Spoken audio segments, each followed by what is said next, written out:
नमस्कार दोस्तों, आज मैं आपको तिलकुटा चौथ की कहानी सुनाने जा रही हूँ।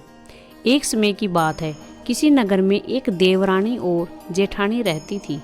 जेठानी अमीर थी और देवरानी गरीब थी। देवरानी का पति जंगल में से लकड़ियाँ काटकर शहर में बेचता था। अक्सर वो बीमार रहा करता था। वहीं देवरानी जेठानी के घर का सारा काम करती थी। बदले में जेठानी बचा हुआ खाना, पुराने कपड़े आदि उसे दे देती थी, जिससे देवरानी का परिवार चल रहा था।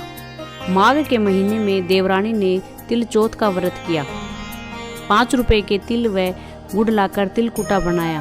पूजा करके तिल चौथ की कथा सुनी और तिलकुटा छीके में रख दिया और सोचने लगी, चांद उगने पर तिलकुटे का भोग लगाकर ही कुछ खाऊंगी।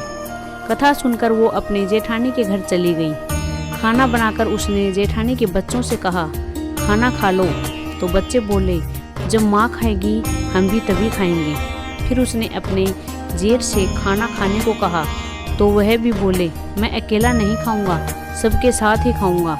जेठानी ने देवरानी से कहा, आज तो घर में अभी तक किसी ने खाना नहीं खाया, मैं तुम्हें पहले खाना कैसे दे दूं? तू कल सुबह जल्दी आ जाना, बचा हुआ खाना ले जाना। देवरानी के घर पति और बच्चे सभी आस लगाए बैठे थे कि आज तो त्योहार है, माँ आएगी तो पकवान आदि खाने को मिलेंगे।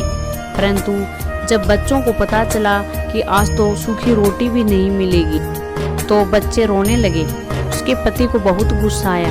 कहने लगा, सारा दिन काम करके 2 रोटी भी नहीं ला सकती हो, काम करने का क्या फायदा? ऐसा कहकर गुस्से में उसने अपनी पत्नी को कपड़े धोने के डंडे से मारा। डंडा टूट गया तो उसने उसे पट्टे से मारा। वो बेचारी गणेश जी महाराज को याद करती रोती रोती पानी पीकर सो गई। उस दिन गणेश जी महाराज सपने में आए और बोले, धूप ना मारी पाटा मारी, सो रही है या जाग रही है? वो बोली, कुछ जाग रही हूँ कुछ सो रही हूँ। तब गणेश जी बोले, मुझे भूख लगी है, कुछ खाने को दो। तब वह बोली, क्या दूं? मेरे घर में तो एक अन्न का दाना भी नहीं है। थोड़ा सा पूजा का तिलकुटा छिक्के में पड़ा है, आप वो खा लें। तिलकुटा खाकर गणेश जी बोले, धूप ना मारी पाटा मारी, निमटाई लगी है, कहाँ निमटूं? वो बोली, ये पड़ा घर, जहाँ मर्जी वहाँ निमट लो।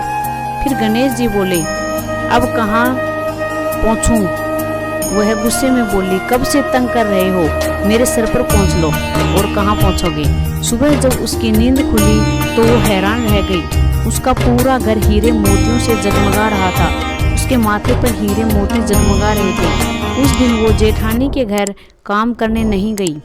काफ़ी देर राह देखने के बाद जेठानी ने अपने बच्चों को चाची को बुलाने भेजा। उसने सोचा, कल खाना नहीं दिया इसलिए देवरानी बुरा मान गई है। बच्चे बुलाने गए और बोले, चाची चलो, आपको माँ ने बुलाया है, सारा काम पड़ा है।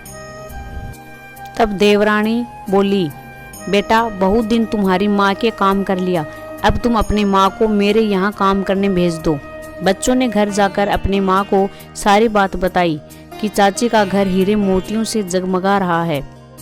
जेठानी दौड़ती हुई देवरानी के घर गई और बोली, ये सब कैसे हुआ? देवरानी ने गणेश जी महाराज की सारी बात बताई।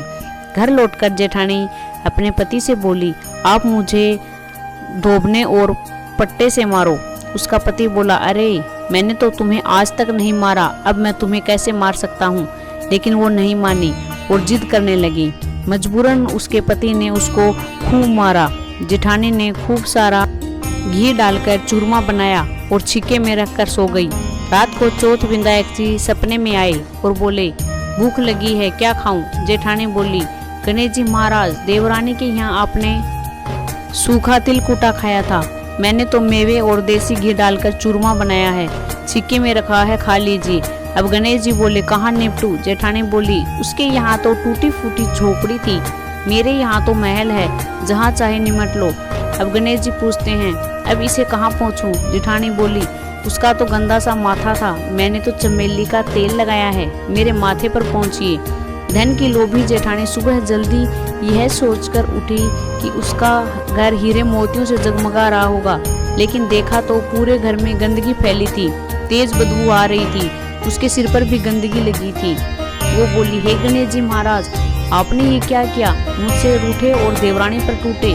जेठानी ने सफाई करने की बहुत कोशिश की, परंतु गंदगी और फैलती गई। जेठानी के पति को जब ये मालूम चला तो वो बहुत नाराज हुआ और बोला, तेरे पास सब कुछ था, फिर भी तेरा मन नहीं भरा। देख, ये तेरे लालच का नतीजा है। परेशान होकर जेठानी गणेश जी से विनती करने लगी, माफी मांगने लगी। गणेश जी बोले, देवरानी से जलने से और धन के लोभ में तुमने जो किया ये उसका नतीजा है।